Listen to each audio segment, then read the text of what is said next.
Formula E car race, Kaleshwaram, phone tapping, Dharani కేసుల్లో చట్టం తన పని తాను చేసుకుపోతుందని మంత్రి కోమటిరెడ్డి అన్నారు.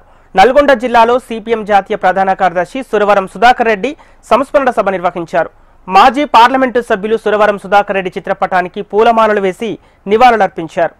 తాము ప్రతిపక్షంపై కక్ష సాధింపు చర్యలకు పాల్పడటం లేదని, తప్పు చేసిన వారిపై చట్టపరమైన చర్యలు తప్పవని తేల్చి చెప్పారు. ఆంధ్రప్రదేశ్లో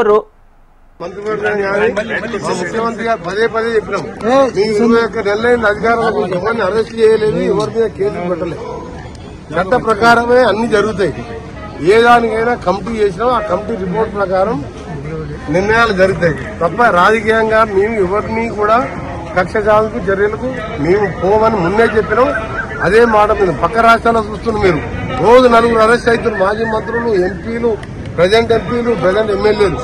ఇక్కడ కూడా అరెస్ట్ అయినా కానీ 20 నెలల్లో అన్ని ఎంక్వైరీ కమిటీలు వేసినాం. ఒక్కొక్క కమిటీ రిపోర్ట్ వస్తుంది. ఆ రిపోర్ట్ లో దోషులు తేలిన వారికి తప్పకుండా 45 కోట్ల రూపాయలు ఎలక్ట్రానిక్ బాండ్ రూపంలో వచ్చినట్టు నువ్వు చూసినట్టే నేను టీవీలో చూసినా. ఆ రిపోర్ట్ అయితే నేను చదవలేదు. అలా వచ్చిందంటే చట్టం తరఫైన తను చేసుకుంటుంది. అంటే ఎవరి జోక్యం లేదు, ముఖ్యమంత్రి జోక్యం లేదు, కోమటిరెడ్డి వెంకటరెడ్డి జోక్యం లేదు.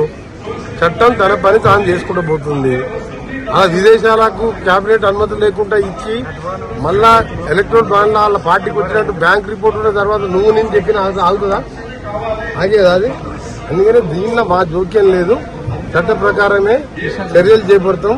ఎంతటి వారైనా సరే కాళేశ్వరంలో కానీ, ఈ కార్ రేసింగ్ లో కానీ, ధరణిలో కానీ ఎట్టి పరిస్థితుల్లో కూడా దోసుకున్న సొమ్మంతా కక్కేయాలి. మళ్ళీ దోసుకున్న సొమ్మంతా కూడా రికవరీ చేసి మళ్ళా పేదల కార్యక్రమాలు చేయాలన్నదే మా లక్ష్యం.